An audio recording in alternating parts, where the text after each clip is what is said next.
and welcome to today's roadcast, which once again is coming from Sherwood Forest in Nottinghamshire. Today, which is the 30th of June on the Pope's work schedule, I saw the launch by Ben Habib of his new political party, which is called Advance. This party, he says, will be based on constitutional law. I've got a few points which I'd like to make about this. First of all, in the video, he states that he is the leader in waiting, which was interesting for me to notice because, as far as I knew, he was in partnership with Rupert Lowe. And Rupert Lowe, for those who have heard of him and have been watching the various developments, is probably one out of 650 MPs in the captured UK Parliament, which many are rightfully calling Westminster. He is the sole individual who seems to have any degree of integrity and acts like a real man. There was a post, by way of illustration, just a small aside, there was a post about the woeful events that have taken place in the glorified concentration camp known as the Glastonbury Festival.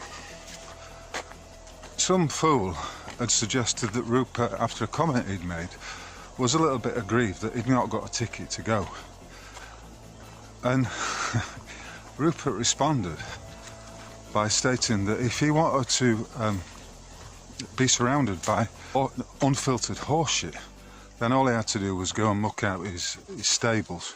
It's witty, it's a decisive response, and you could say it's the mark of a real man in some ways, insofar as he's not taking any bullshit.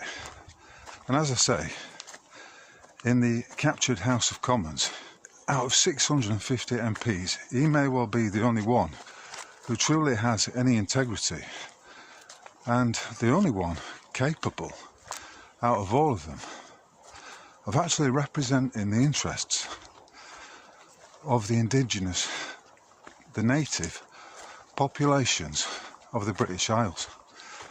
And for that reason alone, right now, I stand with him, shoulder to shoulder.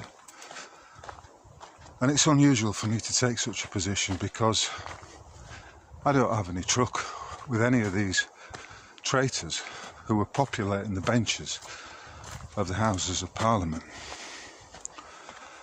The previous podcast touched on the genocidal, some may say murderous, attacks on the vulnerable, by which I mean the two bills that were passed, one concerning a change to the abortion laws, and the second one to do with the assisted dying, in other words, the state-sanctioned suicide.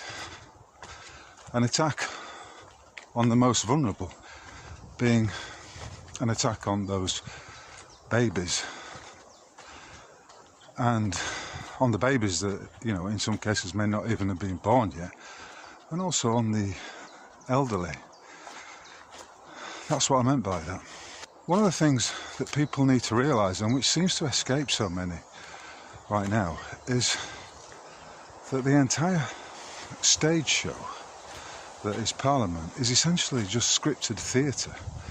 Dominic Cummings stated that whenever there's a cabinet meeting, they are literally following a script, and that the outcomes, the conclusions of all those meetings have already been developed and reached. So it is an utter theatre. It's a theatrical display populated by a variety of bad players, of poor actors, with perhaps the most egregious example of all being Sir Keir Starley. He who is so enamoured, it would seem, with the Ukraine, with Vladimir Zelensky and the rest of them. Ben Habib is from Karachi, from the Sindh province of Pakistan. He's the same age as me, which means he's been on this planet for around 22,000 days.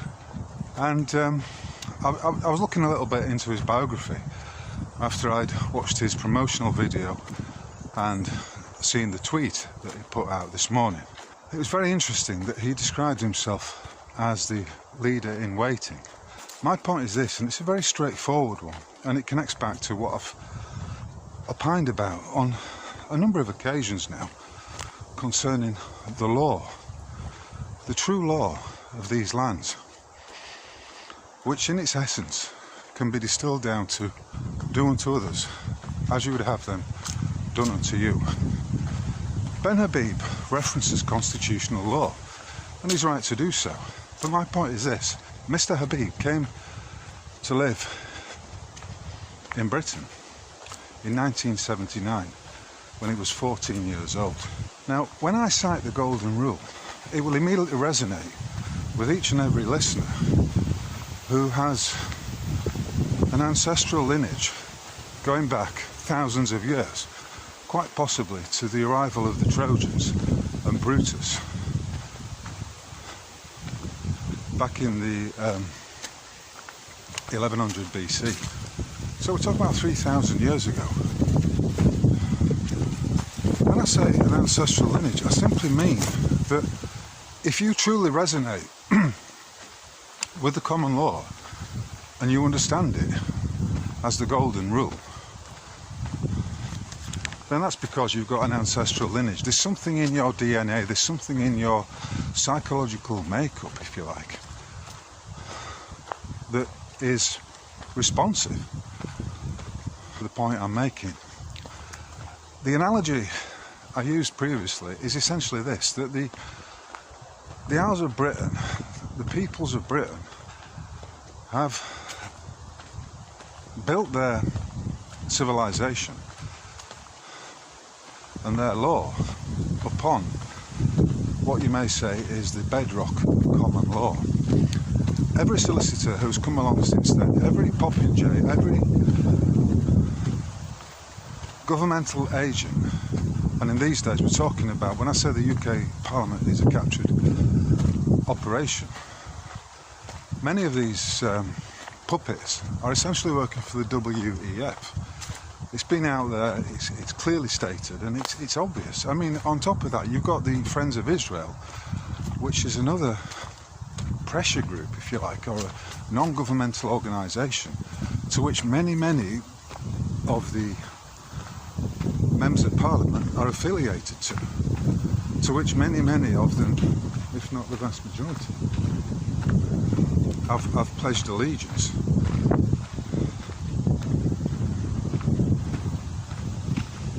Now, I'm not saying Ben Habib has pledged allegiance to these Friends of Israel, because he probably hasn't.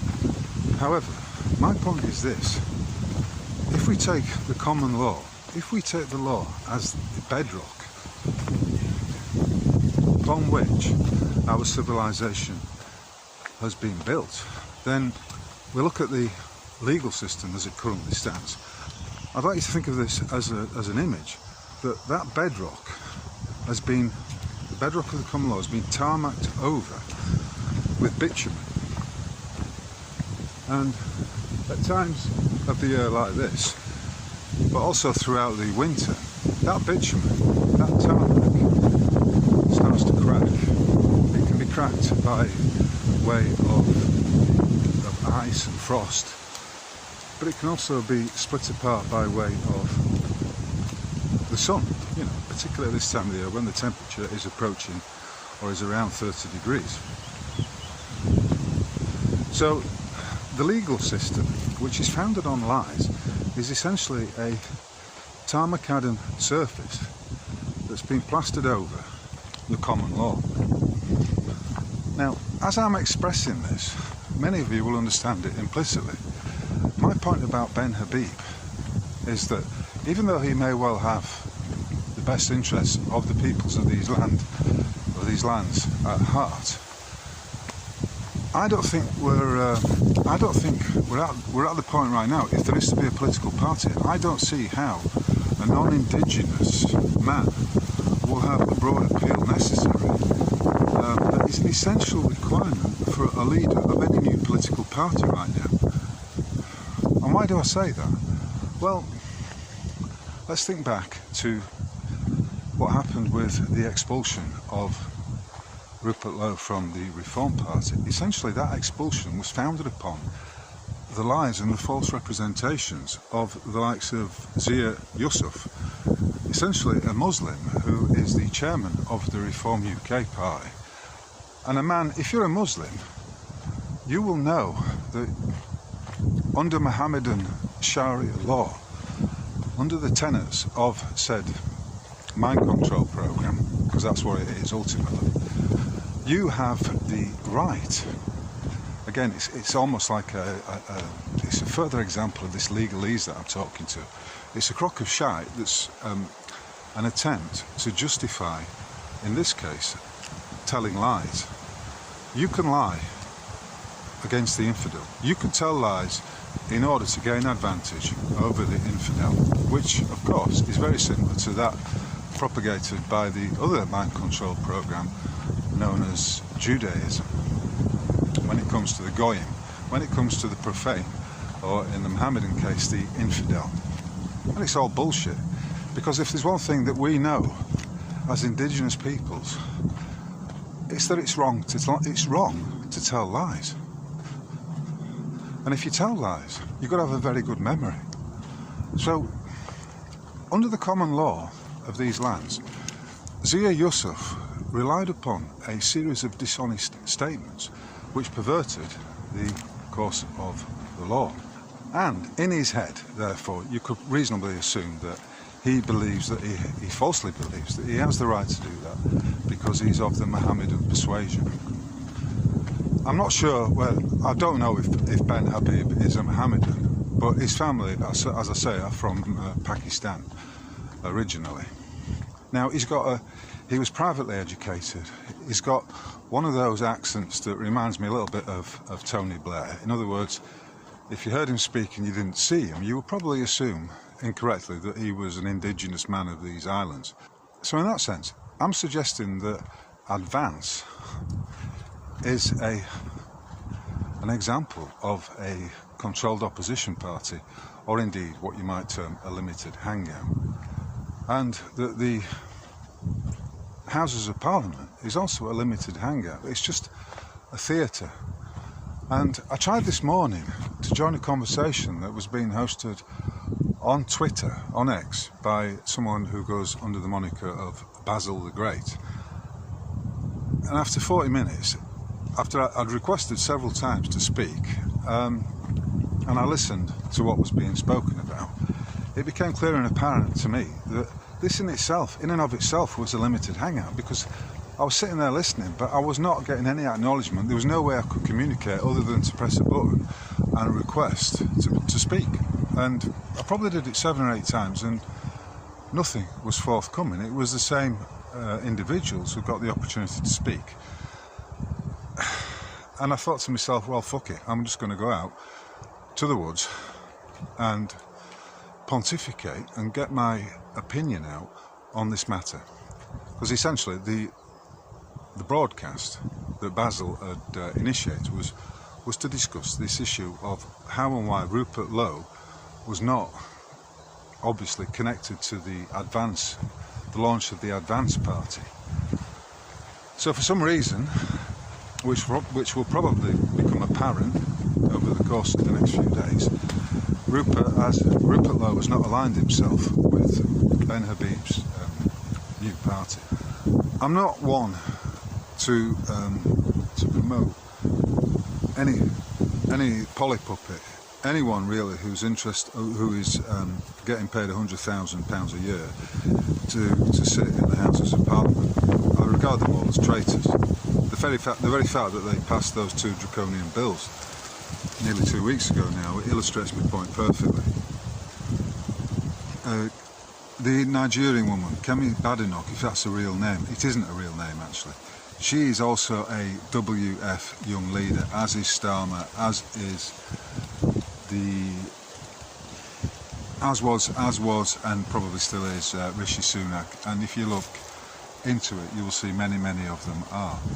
So they're all fake. They're all traitors, because they are not. They represent the interests of an outside entity, in this case the WEF. Of course, what we're looking at with the parliamentary system as it currently stands is a uniparty. In other words, it doesn't matter who gets into power. They are essentially there to implement the instructions of their dark overlords, their masters in the WEF. And in that sense, you know, they are two wings of the same bird. That's what I mean by it's a uniparty system. Nothing really changes. I mean, they may slightly arrange the deck chairs on what is effectively becoming something of a Titanic situation. Starmer is facing a rebellion with regard to the proposal that welfare benefits are cut. But you can rest assured that it's all scripted, and that none of the fools, none of the foolish traitors, we talk about 649 of them sitting in the Houses of Parliament, not one of them truly understands what the fuck is going on. And they also do not understand the nature of the current situation in which we find ourselves in this country. What do I mean by that? Well, history teaches us some very important lessons, but we have to be paying attention. We have to know the history in order to learn from it and to understand exactly where we are right now. And we are in tumultuous times, as several have pointed out, with regards to the unfettered immigration. We've got the mass immigration of illegal immigrants into Britain, and at the same time we've got a parliament that's populated with traitors. Given these circumstances, you could well argue that we are nearing what may well be a civil war.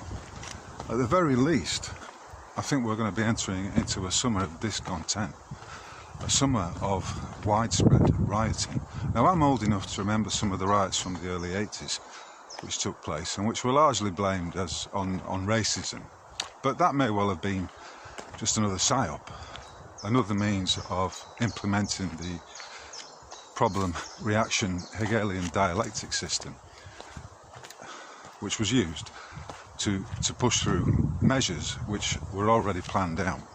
By which I mean legislation that was already in the pipeline, legislation that ultimately is about enforcing more control through these statutory instruments over the population. And this summer, I think we're in for a very interesting time. Some of you may live far and away from the cities and the towns of Britain right now, but in the neighbourhood in which I live, in Nottingham, on a daily basis I see exactly what the effect is of this unfettered immigration. Right now, across the road from me, there's probably about 4 or 5 Pakistani men who are putting together this cladding on the outside of a red brick terraced house. They've been doing it for several days now, and I have to comment on the quality of their workmanship. In a word, it's pretty shambolic. It's shit, you might say. Their approach is slapdash. They don't really seem to know what they're doing. I mean, don't get me wrong, some of these other cladding operations, these changes that have been brought in, have been reasonably and effectively implemented, and they've looked, it's quite a neat job at the end of it. But these guys are just taking so fucking long, and essentially what we're talking about is sticking on polystyrene panels onto the outside of the house, presumably for purposes of insulation. But when they painted it, it can look all right. It's not my thing, but there you go. And I'm using them as an example. They turn up late in the morning, and a lot of the time they just seem to be pissing about. I may actually go around the neighbourhood with the camera and just film it to give you an idea exactly of what we're looking at. But for those of you who do not appreciate what I'm talking about. That may well be because you're far, far removed from the madding crowd, and you live outside a city or outside a town. But of course, these days, it's not enough for you to be in a village, in the countryside, because hotels are being commandeered, they've been taken over, and they've put huge numbers, hundreds of these young men into the accommodation, all at the expense of the British taxpayer, which of course the funding of which is provided for by the plundering that's taking place. So at the same time as we have Starmer seeking to introduce these benefit cuts to the welfare of the disabled, etc., we have the seemingly bottomless pit of money, of credit, that is being used to house the immigrants.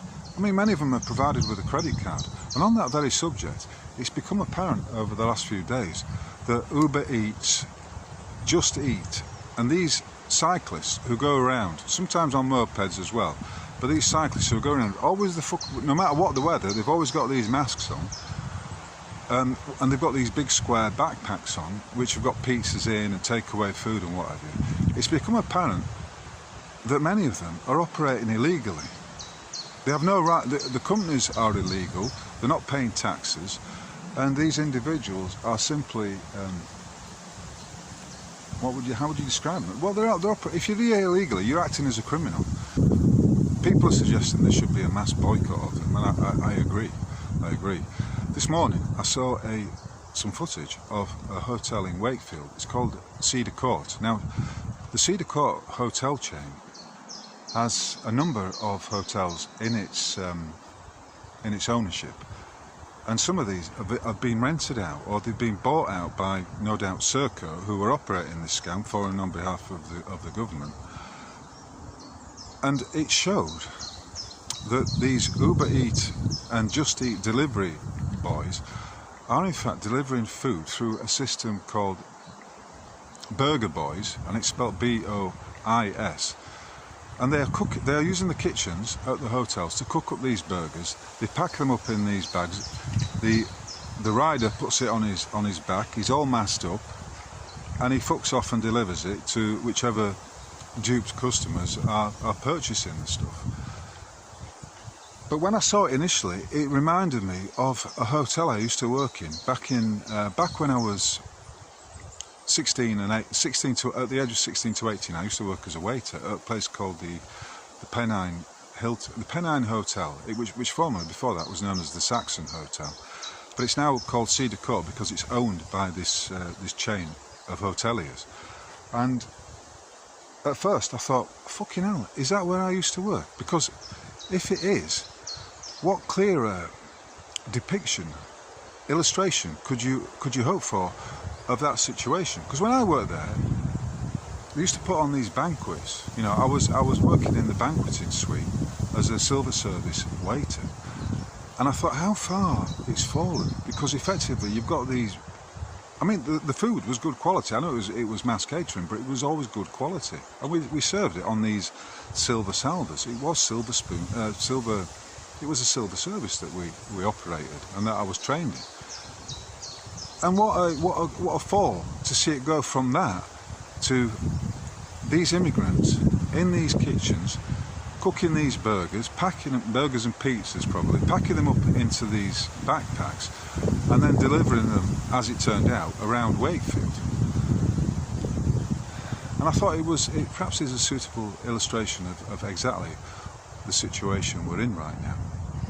I see many people out there who I essentially think are defeatists, saying, oh, Britain has fallen, Western civilization has fallen. And whilst I appreciate that sentiment, and I do understand it, I regard it as essentially a defeatist attitude. Because, and this is the point I'm making about Ben Habib and his new political party, if you are indigenous to the lands of Britain, if you are a native, if these are the lands of your nativity, then you will resonate with what I am talking about. If you're not, like Ben Habib, you may understand it, but you don't know it. You don't know it in your soul. You don't get goosebumps when someone is talking about the ancient laws of these lands and that you should do unto others as you would have them do unto you. You don't get it. You may cognize it intellectually, but you don't know it, and there's a difference. Because if you know something, you feel it in your gut, as well as understanding it in your head. You know it in your heart. Your heart radiates that knowledge. Again, if you don't understand what I'm talking about, then maybe it's because you're not a native of these lands. You're not one of the indigenous peoples. That's the point I wish to make. I don't think Ben Habib is going to be successful in this, because we're at this point right now where the solution is not going to come from a non-indigenous man. It's not going to come from a foreigner, no matter how plummy his accent. It ain't going to happen, because he doesn't truly know it. He couldn't. It's just like if I was to go and live in India. I might be able to understand to a limited extent the nature of the culture and the principles behind that culture, but I could never truly know it. It would be alien to me. And the word alien, of course, is relevant here, because we're not talking about illegal aliens here, that they don't belong here. This is not their place. It's not their homeland. It's not the place of their nativity. I wish to talk now about the events of the ship parade that is manifestly Glastonbury. I went to Glastonbury once. It was in 1997, and even at that time, when I first rolled up there with some friends, I was struck by the fact that they had this huge wall around the place, this huge fencing with watchtowers everywhere, and it was about 10, 12 foot high.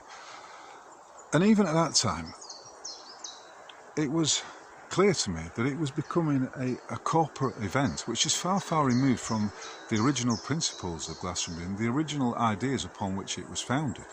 You know, essentially it used to be a free festival, and it was an opportunity for the people to listen to some good music. And when I talk about good music, I'm talking about that which is melodious. For me, music has to have a melody, and if it's got a lyrical component, then the songwriting is a clear aspect of that. And yesterday it came into my purview that there's this band called Bob Villain. Oh, how fucking witty. And it's a couple of lads from Ipswich. They are non-indigenous from what I could see. And the lead singer is up on the stage and he's surrounded by, talk about in the audience, there's all these fuckwits, all these woke idiots, tens of thousands of them, who were waving these Palestinian flags. And he's saying things like, death to the IDF, the Israeli Defence Force. He said, he said to the population there, I hear you want your country back. Well, fuck off. It appeared to me that these morons are lapping it up. And why do I say the morons? Well, if you question that statement, just consider this.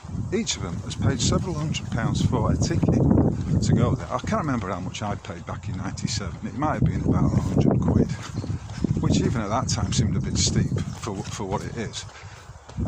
But now it's several £100s. So not only are you paying that up front, you've got your travel expenses, and then you've got the cost of your food whilst you're there.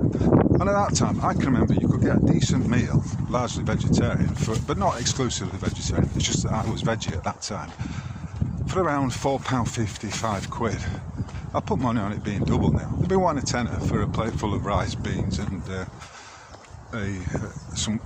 squirt of guacamole and an naan bread. £10 for that. Anyway, I would cite that as clear and material evidence that these people are morons, because they've chosen to partake of that and they've chosen to hand over their monies. But essentially, what you're looking at is nothing more than a glorified concentration camp. You know, is the wall there to keep you in, or is it there to keep out others? I suggest it's there to keep you in, because effectively that's its most clear. That's exactly what its usage is. So you're in a kind of prison camp, and it's a prison for the mind.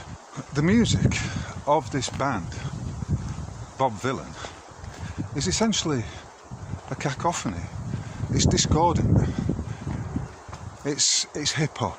I mean, someone said it was based on Rage Against the Machine, who was, the COVID operation would prove conclusive that they're just a set of order followers who were not rebellious in any sense of the term. Bob Vylan is not a rebel. You don't get to perform on these stages at Glastonbury, one of which, of course, is a pyramid stage, without the approval of your masters. The whole thing is manipulated. You're there as an act. You're there as part of this psyop. This attempt to corral you into a limited hangout. And the fact that they're all waving these Palestinian flags and joining in these chants of death to the IDF illustrates that point perfectly. The music, therefore, I would describe in one word as being shite. It's discordant. It's a discordant cacophony of jarring sounds. Then we come on to the lyrics. This guy is clearly not a wordsmith. He doesn't have a talent with the language. He's just spouting a load of jargonistic bullshit with phrases like, death to the IDF. And then, of course, there's those Irish popinjays, a band known as Kneecap, who are similarly putting out shite. The music's shite, and the lyrics don't have any depth. It's just sloganeering, empty rhetoric. There's no beauty to it. There's no harmony. There's no depth of lyrical content. And on that very subject, I had the misfortune to see a photograph of the mod father, as he has been called on several occasions, a certain Paul Weller. Now, back in 1979, 1980, when the Jam, his original band, came into my sphere of interest, I was astonished at the quality of his songwriting, of his ability to craft these excellent lyrics, and for them to be sung in conjunction with some great tunes. Bruce Foxton, Rick Buckler and Paul Weller were a tight threesome that were capable of expressing with real depth, real intelligence, and a great use of metaphor, of wonderful use of language. They were able to express the feelings, the thoughts of the youth at that time. He was truly representative of that epoch. If we spin forward now to look at this photograph of him, you will see that he's a shadow of his former self. And when people saw this photograph, the comments were all largely derogatory and saying that he was Paul Weller's a fraud. That's essentially all we need to know, that Paul Weller's a fraud. He's not the man he used to be. He's not. That young man had a clear ability with language, and it was reflected in the quality of the songs. You listen to Eton Rifles, you listen to Going Underground, you listen to That's Entertainment, you listen to a song like Pretty Green, which is about the financial system. You will see he was an articulate young man who was energised. That band, the Jam, were managed at the time by Paul Weller's father. So, whilst I accept that many aspects of the musical industry are controlled and everything is handled, as is the case with the Ponces that performed at Glastonbury this weekend, including Bob Vylan and Kneecap. Right, again, remember the point, you don't get to perform at these venues and on these stages unless you are part of the system, unless you are being promoted, unless they want you up there to spread this nonsense. You don't get that these days. It's all managed, and yet people can't see through it because they're brainwashed. That's why I say these people who attend this event are morons, on the simple basis that they've relied upon disinformation, on false notions, and that has made them, that disinformation, those false notions have led them to part with their hundreds of pounds in order to attend what is manifestly a limited hangout at best. I couldn't think of anywhere worse to be. All these woke types with waving the foreign flags. You know, and let's just make it clear. There is a genocide going on in Gaza, and it is at the behest of the Israeli, the illegitimate and fiefdom known as Israel, and its ridiculous ruler, that Mr. Yahoo, Benjamin Netanyahu. So I don't accept that. But ultimately, right now, we've got enough to deal with at home on the domestic front, without being overly concerned about something that's happening several thousand miles away. I don't understand. Well, I do. If you've been dragged in to that woke arena, that woke spectacle, and you're ignoring what's going on at home with the unfettered immigration, then I'm afraid your mind's being captured. You're not able to distinguish the factual and clear manifestation of what's going on here with unfettered immigration and the problems that is causing, and what's going to happen this summer. You're not able to distinguish between that. In other words, you've fallen for a fictional narrative. Your mind's being captured. You're a moron on the simple basis you've made a wrong decision based on poor information.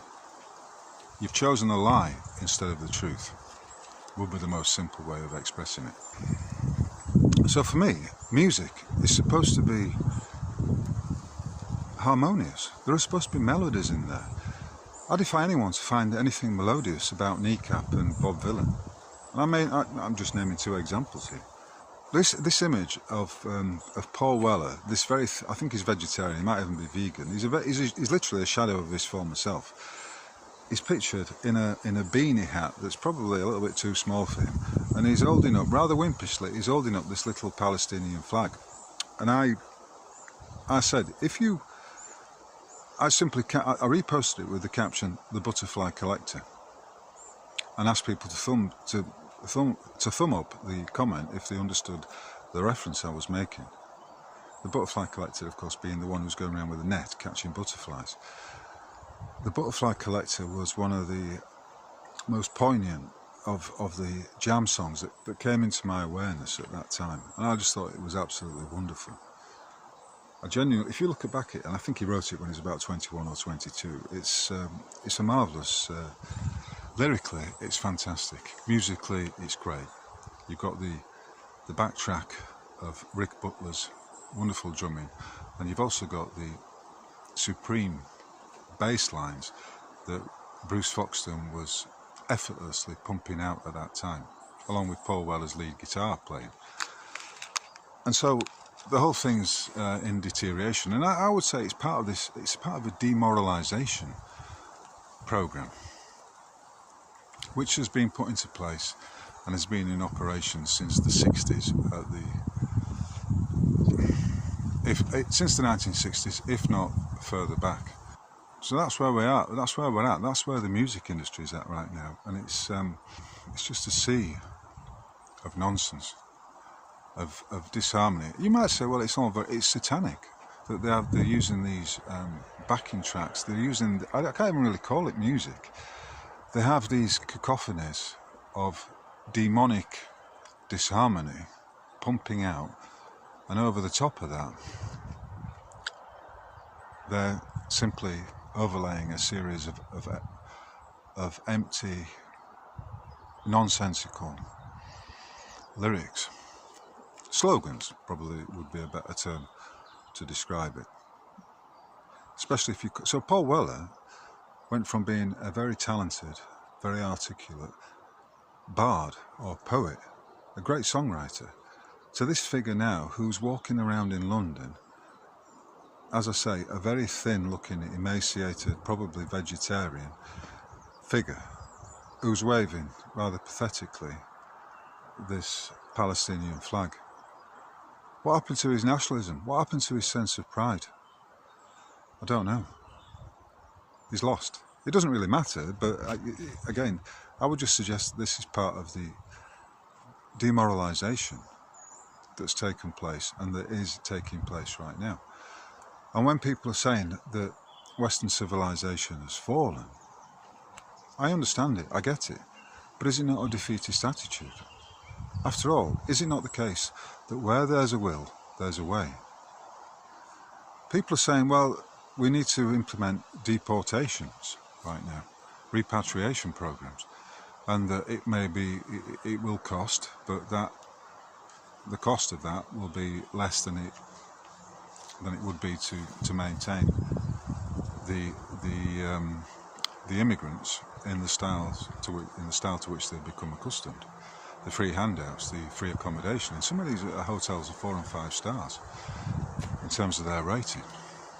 But let's look at Sweden.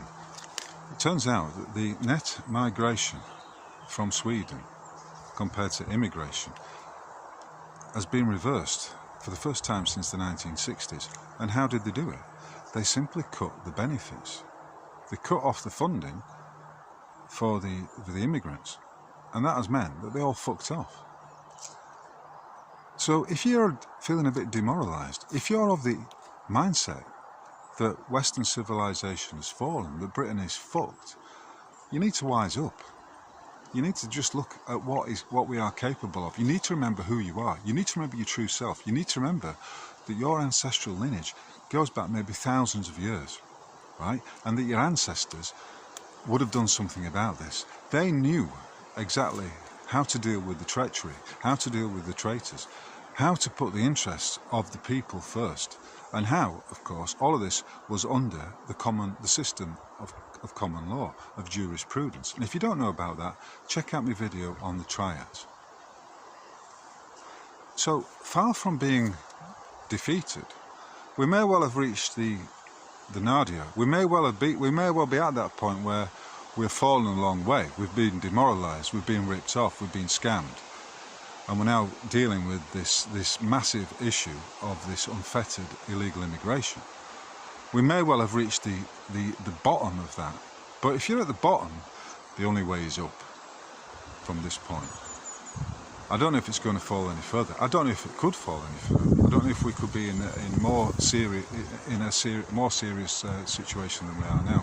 But one thing I do know, from having lived through the riots of the early 80s and all of that, is that we are in for a very interesting summer, a summer of discontent.